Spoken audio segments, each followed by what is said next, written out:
Shabbat Shalom, everybody. Today's Torah portion is called Mishpatim, which means in English ordinances, judgments, or rulings.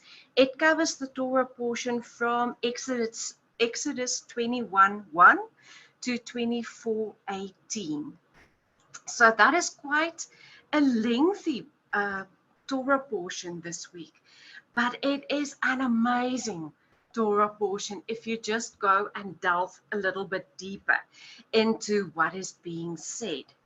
So if we look at the Torah portion outline, here's just a highlight of what is everything that's being covered in this Torah portion, starting with the law concerning slaves and then ending with the blood covenant and on Mount Sinai with God, where Moses was on Mount Sinai with Joshua and with God.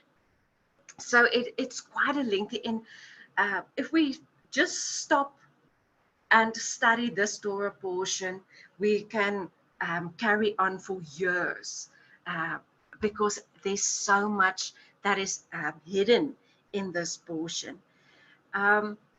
This portion is going to follow on after the Ten Commandments have been given on Mount Sinai.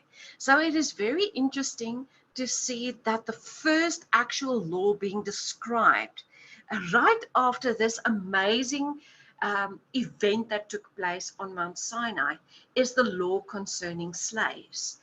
And I found that the placement of a story inside the Torah is just as important as the story itself.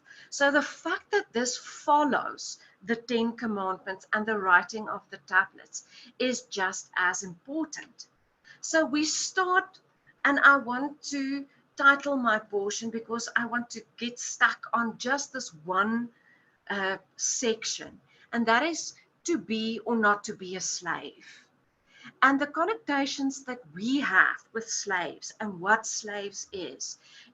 In South Africa, it was in the apartheid era. In America, it was when they stolen humans from different lands and then took away their free will and allow them to work, or just let them work day in and day out, and taking away all their human rights. Yet when we go to this specific portion in Exodus 21, we see that God's view of a slave and a servant is vastly different from that which our picture is. And it's therefore that I would like to get stuck on this for just a second. So we see in Exodus 21:1 that says, now these are the ordinances, the laws, and the judgments which you shall set before the Israelites. So again, this is right after the tablets have been written on Mount Sinai. So this is the first law that God gave. And I think it's so important because it directs us in a right way. So these are the appropriate restorative courses of actions to teach us to think and behave more like he thinks and he behaves, starting with slaves and servants. So if we continue to verse 2, we see that it says, if you purchase a Hebrew servant, I highlighted the word purchase, because think about it in this sense, we have been purchased. In 1 Peter 1:18 to 19, it says that Yeshua bought us with his blood that is far more precious than anything purchased with gold and silver. So we have been purchased. In the journey of Exodus, where we see this purchasing come in, is that day when the Israelites decided to place the blood of the lamb on their doorposts. That was their beginning. That was their purchasing. Then we see a Hebrew slave or Hebrew servant specifically. And the word Hebrew, this is so amazing. I get so excited when I hear this. The word Hebrew, if you go back to the original Hebrew text, it says Hebrew means the one who has crossed over, who has transitioned, who has passed over. So the minute that we are purchased and we become Hebrews, we are passing over. We have passed over from death to life. So that means we are Hebrews.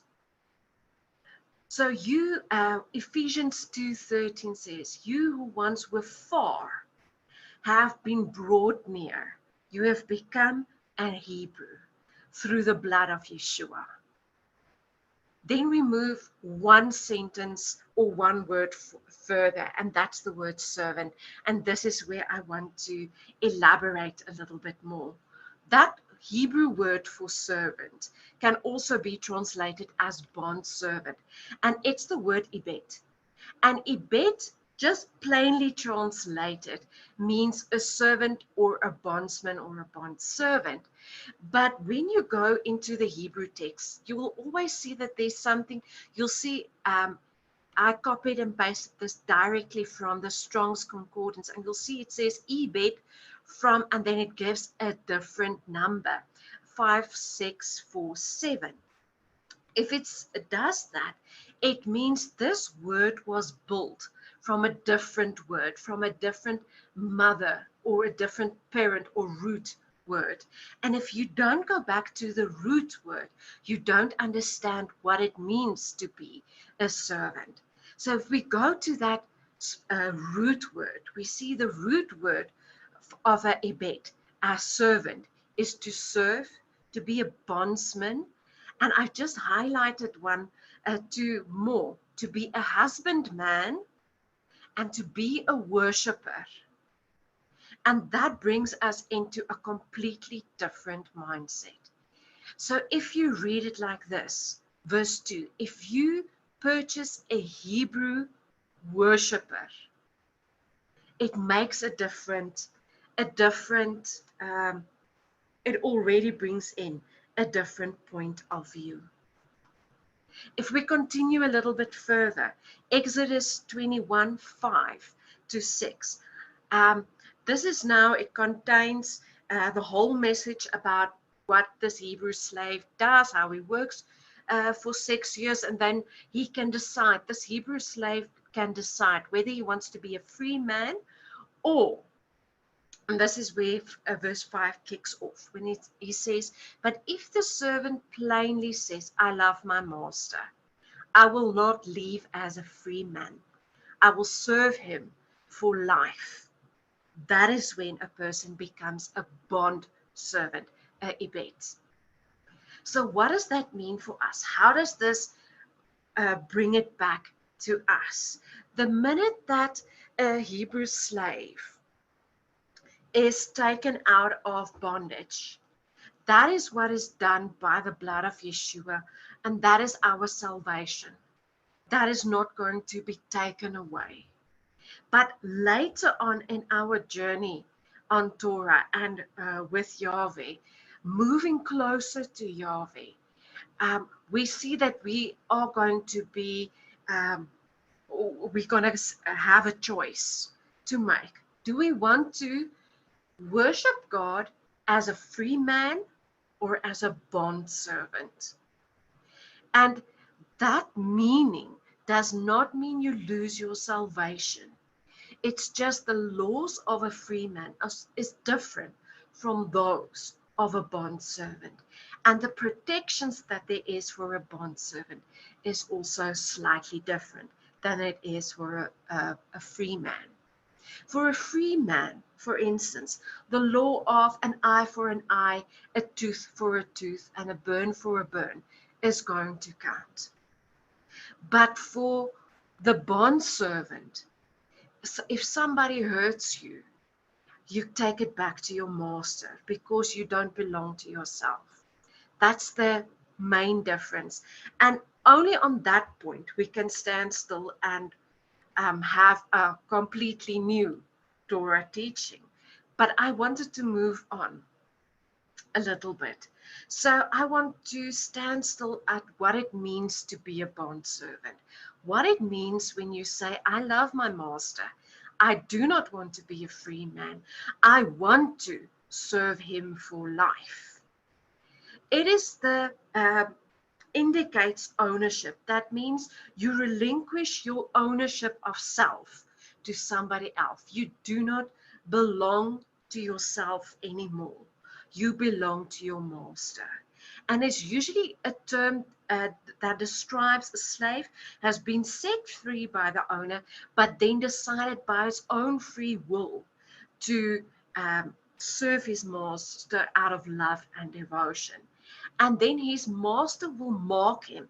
In Exodus 21:6, it says that the master shall pierce his ear with an awl, that is a type of nail, and he shall serve him permanently. And when that nail has pierced the ear, usually they replaced it with a gold ring so that it was plain for everybody to see that this is not a servant, this is a bondservant. This is a man that was free but chose to serve. So the mystery behind this word, if we go a little bit deeper and we go into the Hebrew letters and what it spells out, we see that Ehbed is spelled with an ayin, a beit, and a dalet. Right? The ayin means it's the picture of the eye, which means to see, to know, to experience. Beit is the picture of a tent, which indicates a home, a house, a dwelling place. And this is also the first letter that indicates the Son of God. And then we also have Dalet, which is the picture of a doorway and points to a specific pathway, a gate, or a place of decision. I highlighted that word, that place of decision, because I wanted to explain this for just a second. Whenever the elders of um, a town wanted to make a very big governmental decision regarding how to govern and lead a people in that specific town. They didn't do it in a town hall like we see in today's parliament meetings. They usually went out to the gates of that city, and in the gates they would have decided what is the course of action that is that they are going to proceed with. So when we see the word doorway or a gateway, we know it's a place where executive decisions is going to be made. So what does this mean for the word Ehbed? What does this mean for a bondservant? A true servant always keeps his eye on his master's door or house, because that is where he will find or get his instructions from. That is a true worshiper. And the picture I usually get for this is when you have animals and you've been away for a long time. They sit at the door and they wait for you. Um, they can't wait. They can't wait. Their excitement is explosive when they see you. But there's a waiting. And I feel that that is sometimes the picture that is being portrayed here. We need to wait for our master. We keep our eyes on the door because that's where our master is going to come from. We see in Psalm 121 where it says, I lift up my eyes to the hills. Where shall my help come from? My help comes from the Lord. Then if we look at Matthew 2:2, just to put the scripture in perspective, this is now after Jesus' birth, and his birth was announced in the heavens by stars, and the wise men saw the stars. So this is when the wise men were in Jerusalem, and they said, this is verse 2, where is he who has been born King of the Jews? For we have seen his star in the east and have come to worship him. That word worship in Greek is the word proskeno, and the picture that it creates is to kiss the master, like a dog licking his master's hand. That excitement. So that brings us back and links us back to this bond servant that is a true worshiper awaiting his master. So who wants to be a bondservant? And I stuck with this question for a while because, again, it's not a question of losing your salvation. That was done by Yeshua's blood on the cross. We will not lose our salvation. But what do we gain by being a bondservant? And how does that connect to God?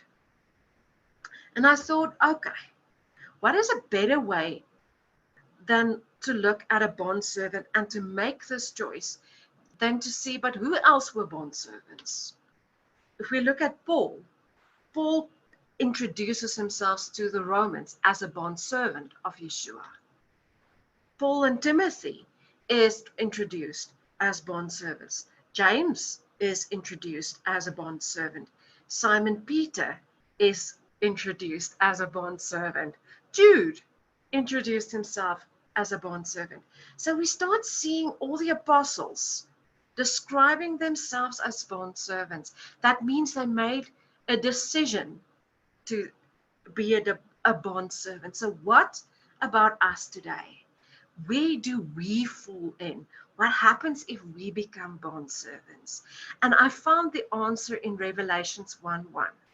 This is the revelation of Yeshua HaMashiach, Jesus Christ. His unveiling of the divine mysteries, which God the Father gave to him in blue to show to his bond servants the things which must take place. Now, this revelation, do note that this revelation is not for everybody. It is specifically stated from the very beginning. The revelation of Yeshua and what's to come is not for the rest of the world. It's not for the servants. It's only for the bondservant. And of course, at the bottom of that verse, John himself describes himself as a bondservant. So how do we connect this? And this brings me to my next title, which is From Bondservant to Bride. And I was so amazed when I started praying over this Torah portion and Yahweh opened up this connection. I started crying because it is so amazing. Isaiah 61:10 says, I will rejoice greatly in the Lord. My soul will exult in my God, for he has clothed me with garments of salvation. Salvation is our Yeshua. He's covered me with a robe of righteousness. That is the robe that we have gained when we mikvat, when we moved out of Egypt and we mikvat in the Red Sea. So what does it mean to be a bride? That word bride in Isaiah 61. If we go to the Hebrew meaning of bride, it's the word kala, which means a bride, but yet again there's a root for that bride, and this is where it started coming together, because that root says to be complete, to be perfect, to be made complete, to be made perfect, to be crowned. Ladies and gentlemen, I want to lay before you and say, if we become bond servants and we follow the instructions of our master, Revelation 19:7, where it says the marriage of the Lamb is come and his bride has made herself ready. That made herself ready is the part where we are bond servants. But when our bridegroom comes, we will be made complete.